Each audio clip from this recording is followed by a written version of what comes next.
Keadaan sangat tegang saat itu. Di belakang ada pasukan yang mengejar.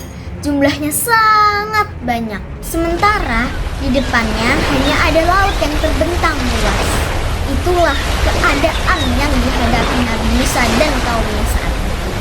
Halo teman-teman, selamat datang di Zidni Talks.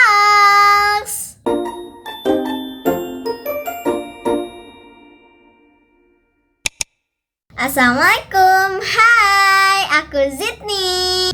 Inilah Ramadan bersama Zidni.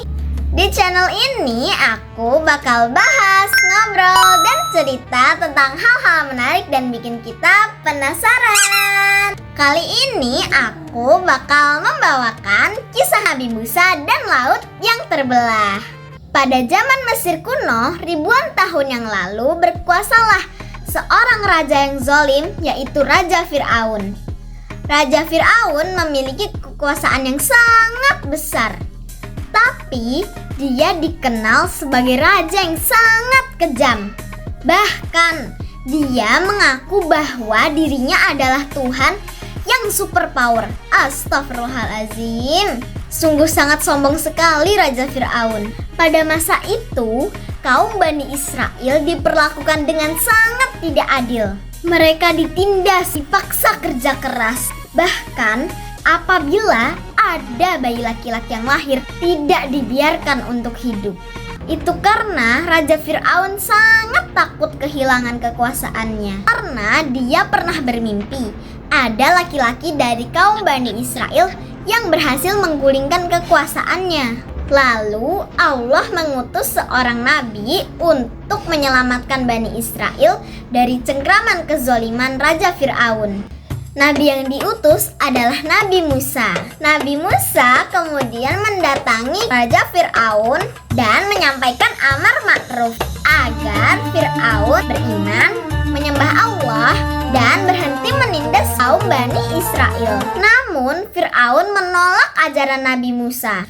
Bahkan Fir'aun dengan lantang menganggap dirinya Tuhan yang pantas untuk disembah dan menganggap Nabi Musa itu pendusta karena mengaku utusan Allah. Akhirnya singkat cerita, Nabi Musa mengajak kaum Bani Israel untuk diam-diam meninggalkan kerajaan Fir'aun. Nabi Musa beserta kaum Bani Israel berjalan melewati hamparan padang pasir. Mereka meninggalkan Mesir dengan harapan bisa hidup dengan damai dan bisa beribadah dengan tenang. Tapi ternyata Raja Fir'aun mengetahui bahwa kaum Bani Israel itu mau meninggalkan Mesir. Dengan segera Fir'aun mengumpulkan pasukannya, kereta perang, kuda-kuda tercepat, dan tentara yang sangat banyak. Tidak butuh waktu lama. Akhirnya Fir'aun berhasil menyusul Nabi Musa dan kaum Bani Israel. Saat itu Nabi Musa dan kaumnya sudah sampai di tepi laut. Di depan ada laut yang terbentang luas. Di belakang ada Fir'aun dan pasukannya yang semakin mendekat. Sebagian orang mulai panik karena merasa akan tertangkap oleh pasukan Raja Fir'aun. Di saat itulah pertolongan Allah datang. Nabi Musa berdoa dengan penuh keyakinan. Allah memerintahkan Nabi Musa untuk mengangkat tongkatnya dan memukulkannya ke laut. Lalu apa yang terjadi teman-teman? Tiba-tiba air laut terbelah. Laut terpisah menjadi dua.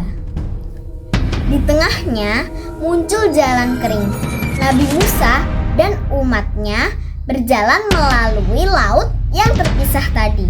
Bayangkan teman-teman, laut yang sedalam itu, seluas itu, tiba-tiba terbelah menjadi dua dan menjadi seperti dinding besar di kanan dan di kiri mereka.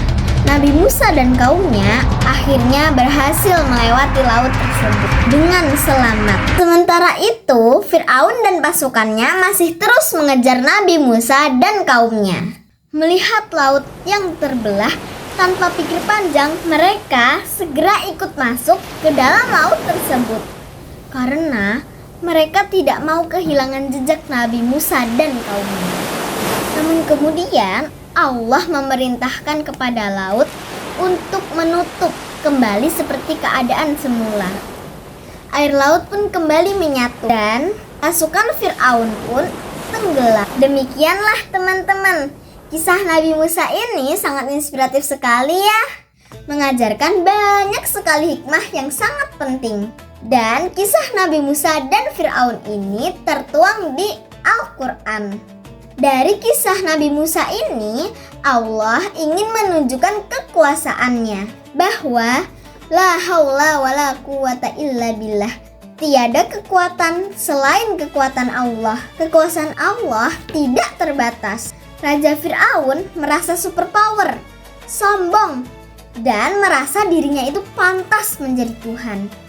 Allah menunjukkan bahwa la ilaha illallah, tiada Tuhan selain Allah. Itulah hasilnya bagi orang-orang yang mendustakan Allah. Hikmah kedua yang bisa kita petik adalah bahwa pertolongan Allah itu dekat. Allah pasti akan menolong hambanya yang beriman. Itu artinya kita sebagai orang beriman harus selalu husnuzon billah, optimis, dan menghindari sifat putus asa. Karena Allah bisa membuka jalan yang bahkan kita tidak pernah bisa bayangkan. Seperti laut yang terbelah untuk Nabi Musa dan kaumnya. Demikianlah kisah Nabi Musa dan Raja Fir'aun. Kalau kalian suka sama video ini, kalian bisa klik tombol like. Dan kalau kalian gak mau ketinggalan obrolan-obrolan menarik berikutnya, bisa klik tombol subscribe. Wassalamualaikum warahmatullahi wabarakatuh. Bye.